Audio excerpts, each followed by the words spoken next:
Hey guys, welcome to my winter wrap-up.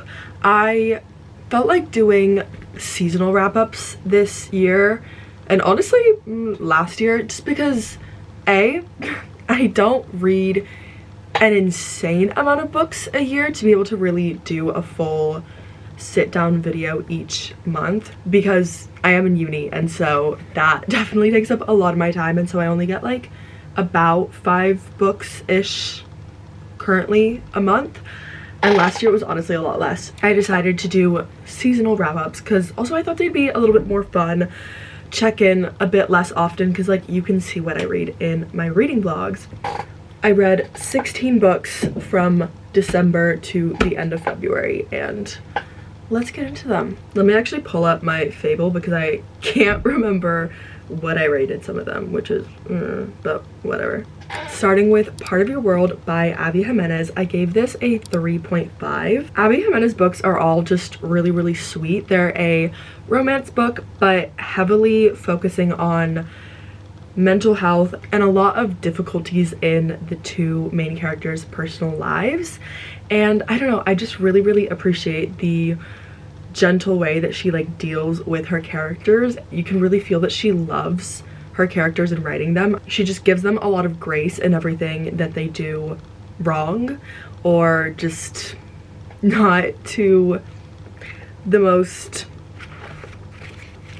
I wouldn't say kind way, but like not in the best way. Because another thing that I love about Abby Jimenez books is that I feel like all of her main characters, all of her male main characters specifically, are all just very kind. Like there's so much obsession with this whole like grumpy main male character, he's kind of rude to everyone except for you vibe, but I personally kind of hate that, because it's like the way that they act to other people shows a lot of the way that they're gonna treat you. Like, why would I like someone who's mean to everybody else?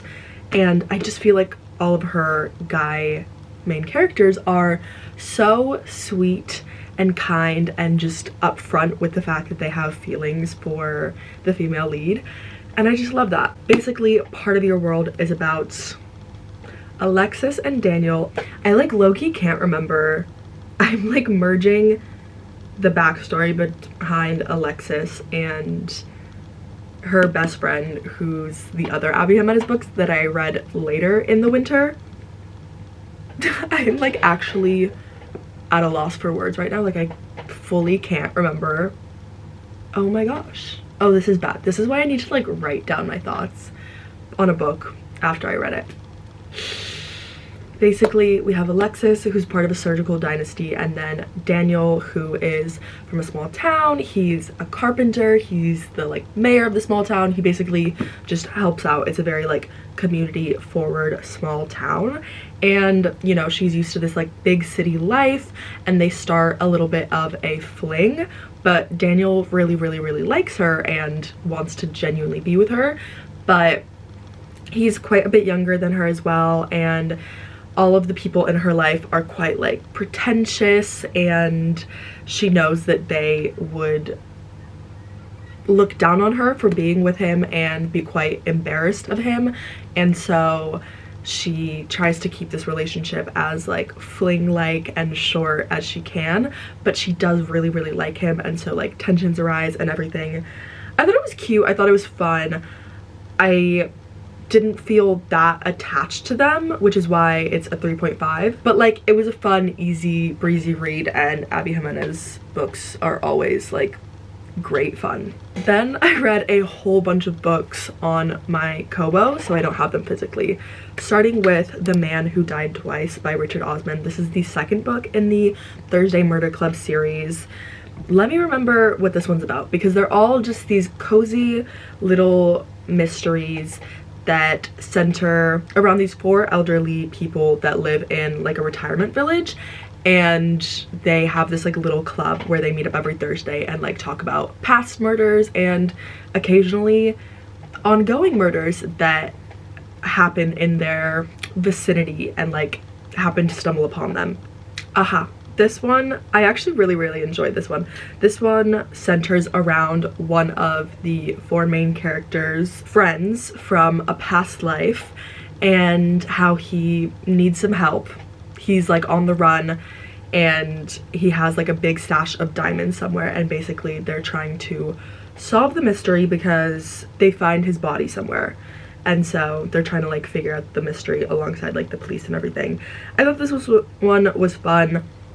I think honestly so far it might be my favorite of the series. Like it's just like a fun, easygoing time. I gave it a 3.25, but I think I might honestly bump it up to a 3.5 because I honestly really remember this one and I think it was a really fun time. I would recommend if you just want like a cozy, fun little mystery. Basically the four main characters, one of them was like an ex MI5, MI6 correspondent, whatever, spy. The other one is an ex-psychiatrist. The third one was an ex-nurse, and the fourth one is an ex like labor unionist.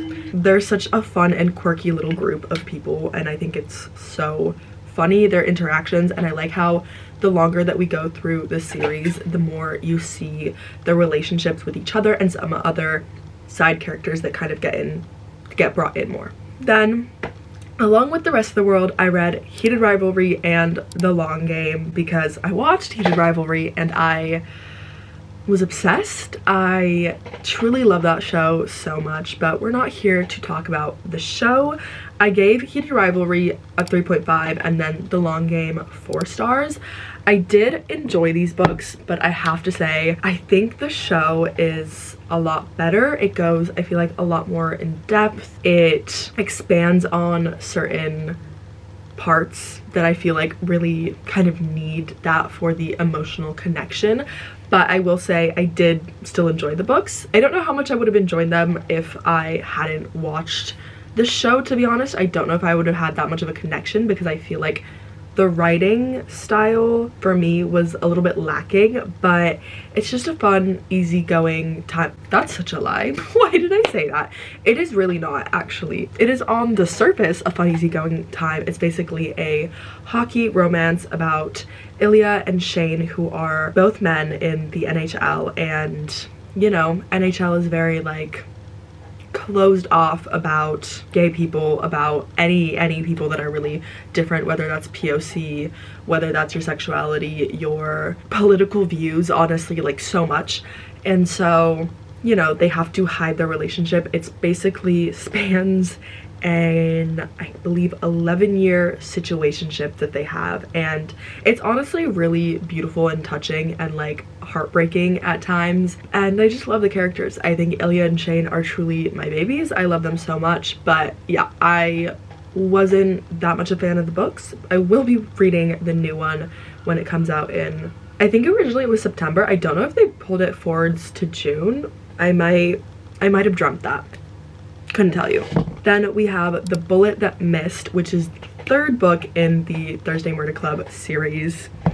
Clearly I was having a blast with these books. This one I found interesting, but I feel like I just read this one at the wrong time. I think I just had too much going on with assessments and exams and everything that I wasn't that tuned in, and I ended up just listening to it on audiobook. In principle, it was very interesting, and I did end up giving it a 3-star because I really enjoy the continuing character development throughout the series, but I just wasn't that invested in the story. It's basically about Elizabeth again. She's the one that was in MI5 or MI6, so she's the one that kind of props up and brings about, I guess, the most of these crimes because she's the only one really that has an in with them previously. Basically in this one, at the beginning, her and her husband get kidnapped, and she is told that she has to kill someone that she used to be friends with back in the day when she was a spy, and it's just kind of going about that and how they're gonna like try to not kill him. I feel like I'm stuttering so much and I cannot keep my sentences together, but basically the story of this one, it's just them trying to figure out a way to not kill that person while still not facing the retaliation of not doing what the guy who kidnapped her told her to do, if that makes any sense. Basically, she doesn't kill him. The guy is gonna kill her husband and her best friend, but she doesn't want to kill him because that was one of her best friends, so they're just trying to figure that out. Then I think I was just blah after turning in some essays and was like binge watching like horrible rom-coms and felt like reading a bully romance. So I was like, something that never in my mind would I actually read, and I don't actually enjoy. I find them horrific, and I don't think I've ever actually fully finished one. I can't even remember if I actually finished this one. I think it's blocked out of my memory, but I read Bully by Penelope Douglas and I gave it a 1 star. My review is, may I say how terrible it is to be attracted to someone who's genuinely evil to you in an unprovoked way for years. Oh, I think I did finish this one. They like obviously end happily ever after, but like he's just like a horrible bully to her for like ages and ages, and it's because he liked her all along. I can't. I don't know why I did it to myself. I really don't. That is all of the books that I read in December. I think that's 6 books. Read 6 books in December. Now moving on to January. We're starting off with Project Hail Mary, which I gave a 5 star to. Guys, this was my first book of this year and I loved it. I thought it was so good. It's basically, if you haven't heard of it, which if you haven't, don't know where you've been, it is a sci-fi, which is typically quite out of my comfort zone. I didn't really know much about it, but I just really felt like reading it and had heard so many like 5-star, 6-star things about it that I was like, I think it's time. Also, this is the same author as The Martian, and I haven't read that book, but I did watch the movie in theaters when it came out like ages ago, and I did really enjoy that and also think it was quite funny. That kind of made me want to read it even more. Basically, this book follows, what is his name? It's not Ryan. Ryland. There we go. I was about to say Ryan Gosling is starring in the movie that comes out this month actually. The guy's name isn't Ryan, it's Ryland. He wakes up and he doesn't know who he is, he doesn't know where he is, he's lost and confused, and basically over time figures out that he's in space in a room with 2 other dead people with a machine that he's hooked up to, and he's like, what is going on? Where am I? I don't remember my own memories. I don't remember anything. I don't know why I'm here. I'm just confused. He's like slowly figuring out who he is, why he's there, what's happening, and what his mission is, because he's currently in space and the only person that's alive on this spaceship that originally had 3 people on it. It's honestly, it is really sad, that premise, but at the same time it's really funny being in his like inner monologue, because while he's like figuring things out, I think in like one of the first pages he curses, but like he does like fudge instead, and he's like, oh, I probably have kids. And it's just, I don't know, like little things like that. Through him figuring out his past and like why he's there, we also get flashbacks, and the flashbacks show us that Earth is dying. We have like, I think it's either 30, yeah, I think we have 30 years to save Earth before it dies, because there are these alien creature, like little amoebas that are draining our sun's energy and heat, which keeps everything on Earth alive, speedily hurling us into an ice age that will not stop and will soon just end in the extinction of everything on planet Earth. And so basically all of the countries in the world, all of the top scientists in the world band together to try to like figure out how to stop this. And it's just honestly such a sweet and heartwarming story. I can't tell you why without spoiling anything, but he finds help in space. Honestly, I feel like the way that this story ended was the most perfect way for it to have ended. I read this book in my first reading vlog of the year, where I'm looking for a 5-star, and It was honestly so funny because I vividly remember when I was like approaching the end being like, I don't know how this is gonna end, like there's no good way for this to end for him, like I am so scared. And then the way they wrapped it up was so perfect and something that I feel like you never really could have thought up on your own. So yeah, a 5-star if you couldn't tell from that rant. Then we have The Berry Giant by Kazuo Ishiguro. Ishiguro is one of my favorite authors of all time. He wrote Never Let Me Go and Clara and the Sun, which are incredible books. I went into this book blind, assuming that like Clara and the Sun and Never Let Me Go, it was a kind of dystopia, a dystopia that we could genuinely see ourselves in the near future. Yeah, no, this book was like a historical fiction on the time after the Romans and the Britons in current day, like England, and like the time after Arthur. And I was honestly just so lost because at the beginning I was like, okay, yeah, so we're getting to the dystopian era, like I see it, we're like living in like marshes, little hobbit holes. No, that's not where we went. And so I think I was just very confused at the beginning. Got a little sad because I love his dystopias. I just don't think it was the right time to read this. I think if I reread this one day, maybe in a few years, I would really, really enjoy it. I think it was just very much the wrong time. And also maybe this tells you to actually read the back of the book or just Google briefly what genre you're reading. That's on me. That's on me. But I did end up giving it a 3.5 because his writing is still incredible, and I did, especially at the end, really enjoy what was going on once I finally, after like 300 pages, let myself like just go with the flow of what was actually happening in the book. So yeah. Then I read another 5-star, if you can't tell by the tabs, and that was A Thousand Spent Suns by Khaled Hosseini. This book is incredible. It is so heartbreaking and traumatic. It basically follows 2 different girls.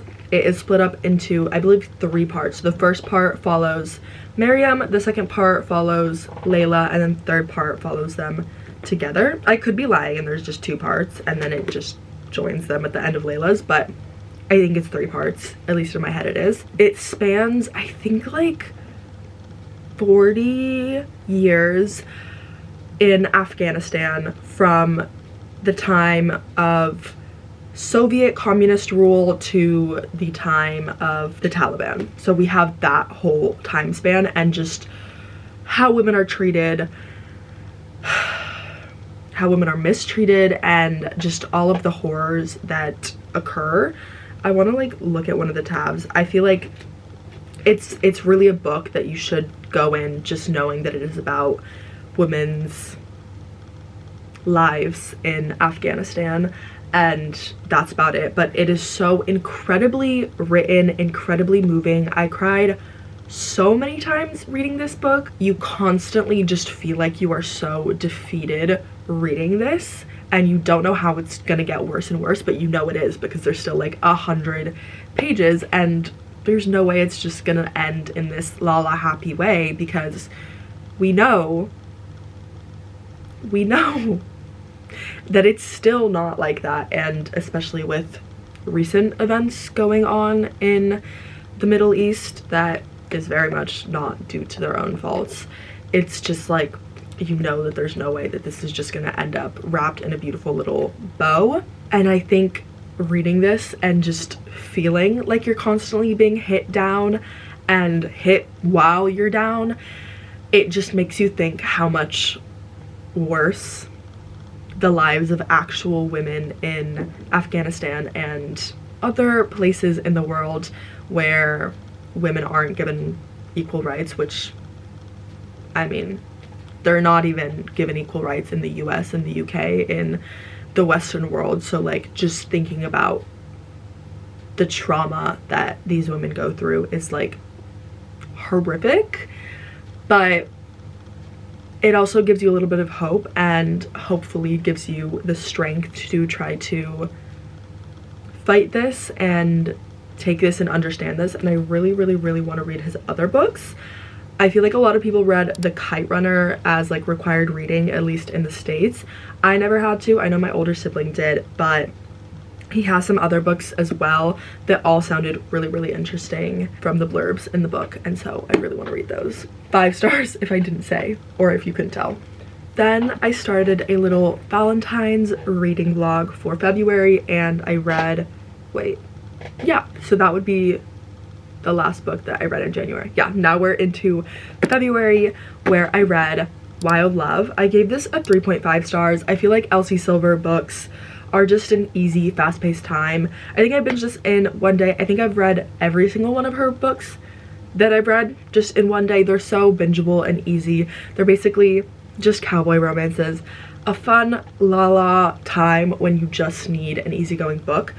But I really enjoyed this one. I ended up actually tabbing a few things, which I was very surprised about, and I deeply did not expect, but I really enjoyed it. I think you can really see the way that her writing has evolved throughout her series. I believe this is her 3rd series. I think the way to describe this book best is by the dedication blurb, and that is, for all the women who figured out that good enough isn't actually enough.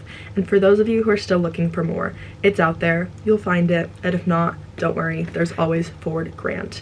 Basically, Ford Grant is just like an incredible man, and the thing is, anytime I read a book like this where the man is just like incredible, I'm like, wow, like this is great. And then I just sit there and I'm like, okay, so this is fictional and actually written by a woman. Like men don't act like this. Men don't act like this. This is literally a woman. This is a woman. Let me like droop. Yes. Okay, so we have Ford and then we have Rosie. They used to be like childhood friends. Rosie is Ford's best friend's younger sister, and she hasn't been back to Rose Hill in like 10 years, but she just got fired, and there was like a whole thing with how she got fired, and she really needed a job and wants to like get out of the city, and so she ends up working for Ford, and he's been in love with her for years. It's honestly just really sweet because you see how much effort he puts into her and really tries to make her feel comfortable. Whether or not he thinks they're actually going to be together, he's just really good towards her. And another thing to just make the plot go even further is this little girl knocks on Ford's door one day and is like, "Hi, I'm your daughter." And he's like, what do you mean? And basically, I think like 12 years ago, because she's 12, he donated sperm to a sperm bank, and someone used that for getting pregnant, as one does. The daughter's like actual dad, not biological father of Ford Grant, if this makes any sense, tragically died, and her mom is doing really unwell, and so she was like, "Hey, is there any way like I can live with you? Like I'm you know, like I want to meet you first and make sure that you're actually a normal human being, but like I'm just, you know, going through a lot. My mom's going through a lot, And so he ends up taking her under his wing, and he's honestly such a sweet dad. I love kids in books. I think it shows so much of an extra layer of the way that people treat people, specifically children. I think the way that you treat children shows a lot. The way, like, if you don't like talk down to them and, you know, treat them like normal human beings and actually try to like have things in common with them and expand on that, I think that means a lot. And so yeah, I thought the addition of, what is her name? I feel like it starts with a C. It doesn't say. Okay, that's fine. Anyway, I think the addition of that was also really cute and sweet, and I really enjoyed this book. I gave it a like 3.5. I feel like 3.5, 3.75. I hate like a 0.25, 0.75, but like it feels like a little bit closer to a 4-star, if you know what I mean.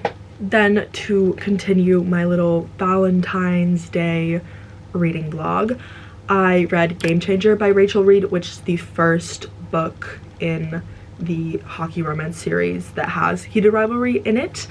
And I gave that book a 3 stars. I just didn't really feel like Scott and Kip were in love. Basically, this book follows Scott, who is a professional NHL player, and then Kip, who works at a smoothie shop and is trying to get into grad school, I believe, like for art. Maybe that's just in the show. Maybe he's not doing that in this. I can't remember, but I think so. I think it's all just merging. It's all just merging. Everything is just heated rivalry, the show.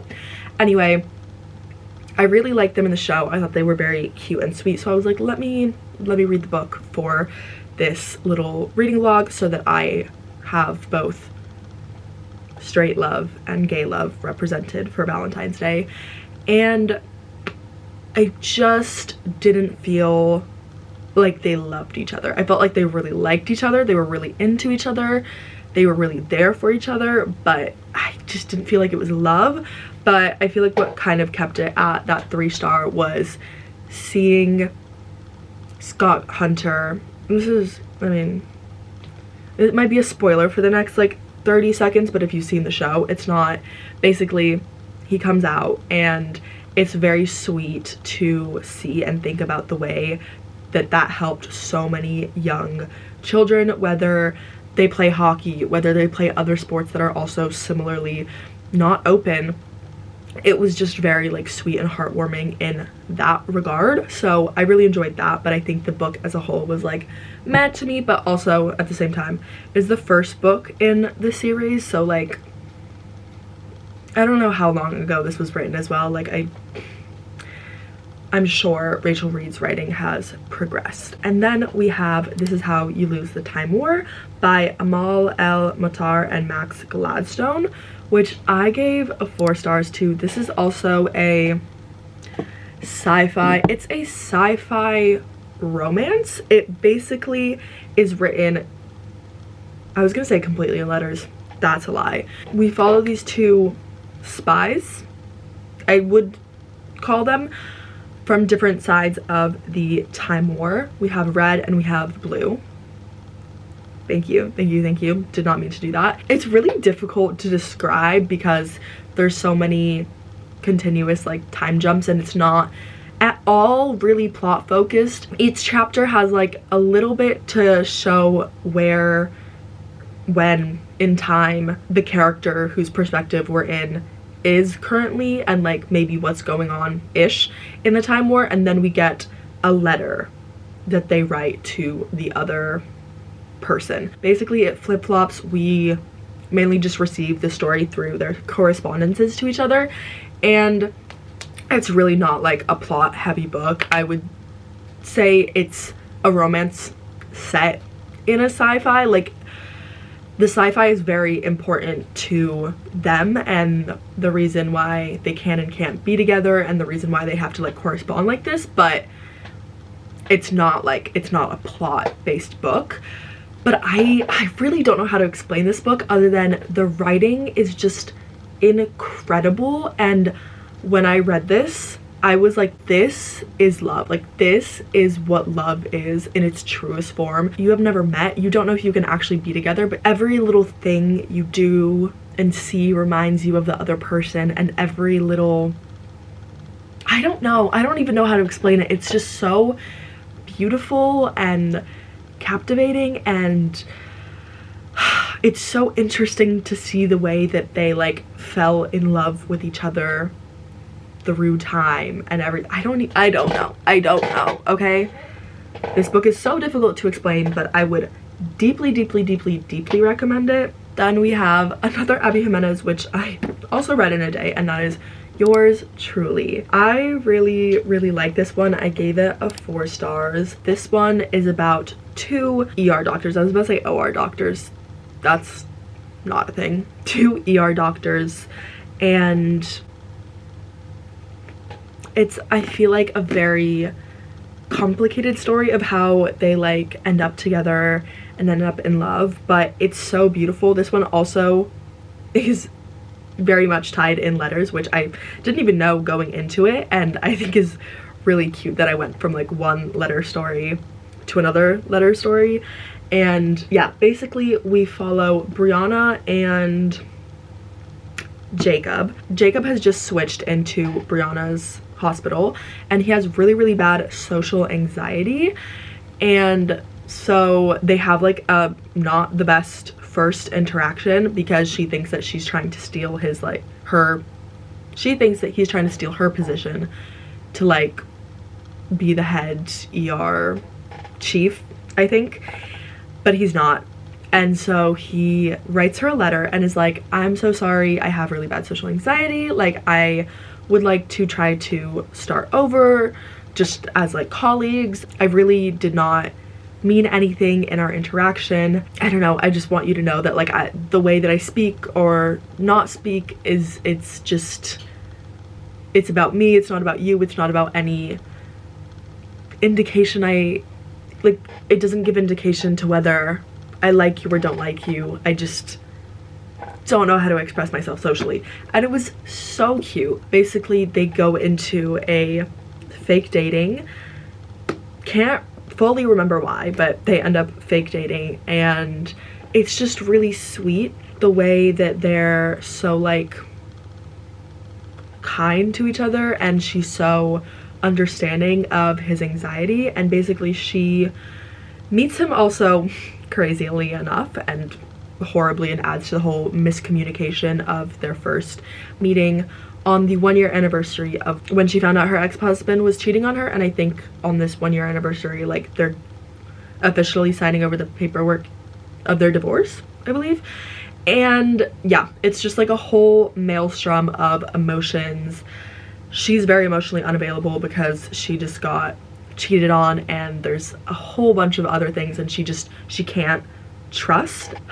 His brother is dating his girlfriend who left him for her, and they've only been together a year and just announced that they are getting engaged. So they're both in very like horrible situations romantically, and like should both be very like untrusting of each other, but are just so kind and loving and sweet to each other. And I have to say, I typically hate a third act conflict, but I think this one was very necessary for them to truly get together and be together for good, because I think they really needed to have it out and talk about their trust issues and everything. And I just thought it was a really sweet book, so 4 stars. Then I read Fireborn and Flamefall by Rosaria Munda, which are the first 2 books in the Aurelian Cycle trilogy. Don't know if I'm gonna be continuing / finishing that trilogy. I just kind of needed an easy, fast-paced book. I hadn't read a fantasy in like over 6 months at this point, I think, but one of my friends had read this whole fantasy, like basically binged it really quickly over the summer. It was like, you should really read it, and I was like, okay, yeah, I could do an easy little YA fantasy that I just have on the side while writing up some essays. It is that. It's very much that. It's basically about this academy with dragons, woo 4th wing, but not. I don't really want to talk about it that much.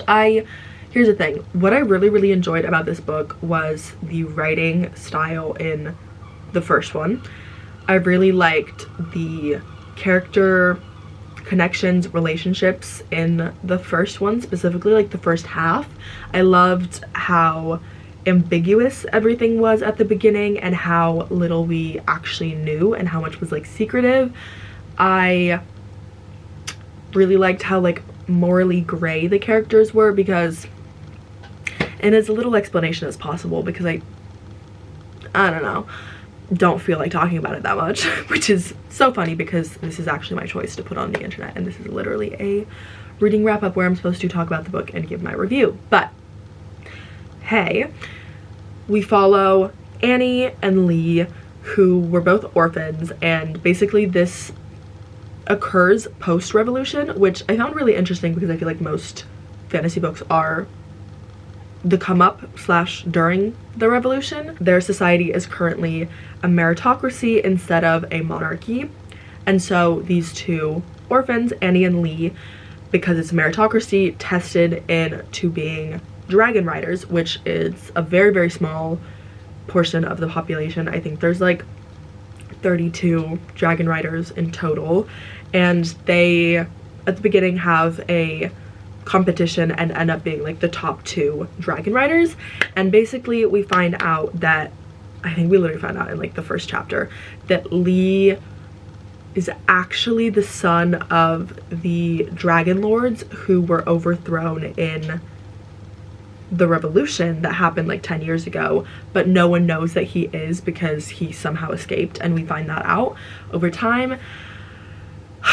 It's interesting enough. I just feel like specifically in the second book it really went downhill, and it felt like a lot of filler, and it just felt like a lot of the misunderstandings that were happening between characters were just unnecessary, and it just felt very childish, which, yes, it's a YA, yes, they're like 16, 17 years old, but I'm just past that point in my life. If you are YA or into YA, go for it. It's a fun, easy time, but I just kind of felt it going bleh, and I want to focus this year on quality over quantity, so I don't think I'm going to finish the last book because I don't care enough about how it ends. But in saying that, I gave Fireborn a 3.5 and Flamefall a 3-star because I did really enjoy the first half of Fireborn, I can't lie. Then lastly, we have a book from one of my favorite authors, an author that I find deeply underrated, talked about, underread, and that is The Road Trip by Beth O'Leary. I love a Beth O'Leary book because on the surface you're like, okay, The Road Trip, cartoon cover, it's gonna be a little rom-com la time. That is just not her books. They appear that on the surface, they are that on the blurb. You assume that in the first maybe if we're pushing it 25-30% of the book, but her books are so deep and witty, and they turn tropes on their heads and take you places that you never would have expected in a book in this genre of this type. There's always so many like plot twists and places that you just like didn't expect, and they all get so deep and I love them. But this isn't like a Beth O'Leary love fest, annoyingly enough. This is a review of The Road Trip. I gave The Road Trip a 4.25 stars. This book basically occurs within a 24-hour road trip, but we also have past and present timelines. Basically, in this car on this road trip, we have Addie and what's her sister's name? Deb. Addie and Deb, who are sisters, and then we have Dylan and it starts with an M, Marcus. Dylan and Marcus, who are best friends. Addie and Dylan used to date and haven't seen each other in 20 months. And then we have Rodney, who is just along for the ride because he needed a ride up to the wedding, which is why they're road tripping. Basically, the reason why Dylan and Marcus are in the car with them is because they kind of get into an accident, and Addie and Deb are like, fine, you can get into our car even though we literally haven't spoken to you in 20 months. And like, the relationship was not an amicable end, and it was like a whole chaotic mess, but you don't assume that and you don't expect that from the beginning of the book because it's so like, they're so like kind to each other but very like don't know how to act, and like, oh, everything with Marcus. I feel like her books, you have to go into them blind because anything that you can hear or that I can say about them is going to be a spoiler of some type, because you truly, at least maybe I'm just dumb, every single thing that happens, you don't expect it. It goes so much deeper than you would think, but also it's so witty and funny because it's just like 5 unexpected people stuck in this car together for 24 hours trying to get up to a wedding in Scotland. And there's like a whole funny situation that happens with Rodney, and like the present is like funny, silly, goofy, haha. but also at the end is like, holy shit, when it all spirals together.